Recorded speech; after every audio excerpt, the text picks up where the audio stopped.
Bismillahirrahmanirrahim. Assalamualaikum warahmatullahi wabarakatuh. Nama saya Salma Azahra dari kelas 2C Prodi Manajemen Pendidikan Islam. Di sini saya akan menyampaikan hasil wawancara serta pendapat saya sendiri mengenai seluk-beluk Pancasila dengan pertanyaan yang telah saya sediakan dan saya siapkan kepada masing-masing narasumber yang telah saya wawancara.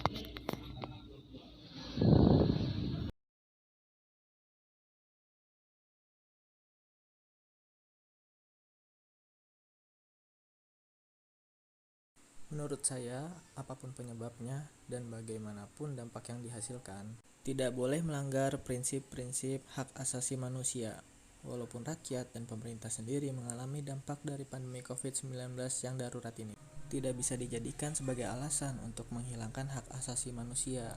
Padahal, seharusnya pemerintah menjadikan hak asasi manusia sebagai dasar pertimbangan untuk mengambil kebijakan-kebijakan di tengah daruratnya kondisi pandemi saat ini. Penanganan COVID-19 di Indonesia menurut saya masih mengorbankan HAM dan menimbulkan dampak yang tidak diinginkan dalam hak asasi manusia. Dan pemerintah melanggar hak asasi manusia.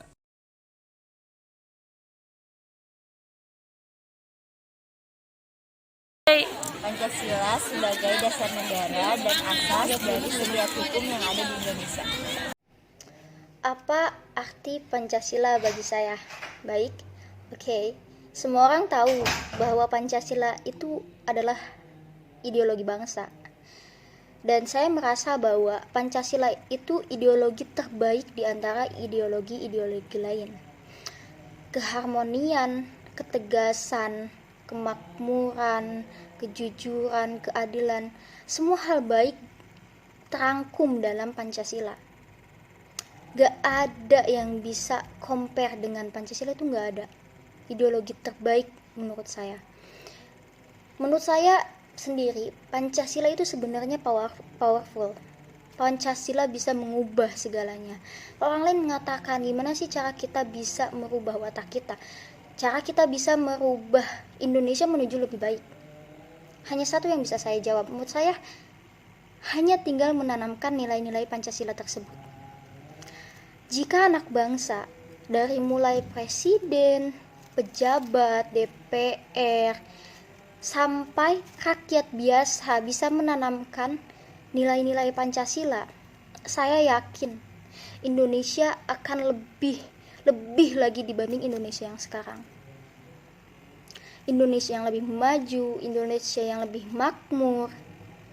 Dan saya yakin jika setiap orang menanamkan nilai-nilai Pancasila pada diri mereka, tidak ada lagi yang namanya diskriminasi, tidak ada lagi yang namanya perusakan lingkungan, tidak ada lagi yang namanya aura-aura negatif yang ada di Indonesia itu. Menurut saya hanya akan sedikit. Mengapa saya meyakini bahwa Pancasila itu adalah ideologi terbaik? Karena jika kita melihat lebih jauh ke dalam Pancasila, apakah kita bisa melihat hal buruk dalam sila dari yang pertama dan sampai terakhir? Tidak ada. Semuanya mengajarkan kebaikan, mengajarkan harmoni. Jadi menurut saya, jika saja semuanya bisa mengimplementasikan, bisa menanamkan nilai-nilai Pancasila ke dalam diri mereka, Indonesia akan sangat-sangat makmur. Tidak hanya Indonesianya, tetapi juga diri setiap insan yang ada di Indonesia itu sangat-sangat makmur, akan sangat-sangat bersahaja. Tidak ada lagi saling menyakiti satu sama lain, tidak ada lagi saling menzolimi satu sama lain. Tidak ada lagi pulau-pulau kita yang akan terambil, tidak ada lagi kekayaan-kekayaan kita yang akan diambil oleh orang, ekonomi yang semakin membaik, dan orang-orang yang saling membantu satu sama lain. Menurut saya begitu. Baik, sepertinya hanya itu yang bisa saya sampaikan. Saya cukupkan, terima kasih. Bismillahirrahmanirrahim. Assalamualaikum warahmatullahi wabarakatuh. Di sini saya akan menjelaskan dari 3 orang yang telah saya wawancara dengan pertanyaan yang berbeda. Untuk pembahasan yang pertama yakni tentang Pancasila dan hak asasi manusia. Seperti yang kita ketahui, hak asasi manusia merupakan hak mutlak yang harus dimiliki setiap warga negara. Sedangkan hak asasi manusia ini merupakan salah satu bentuk cabang dari Pancasila.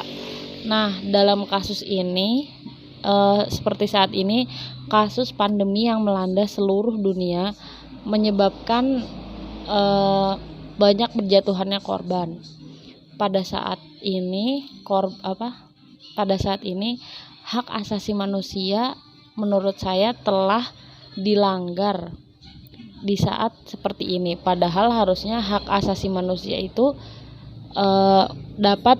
harusnya yang menjadi pertimbangan dalam menangani kasus COVID seperti saat ini.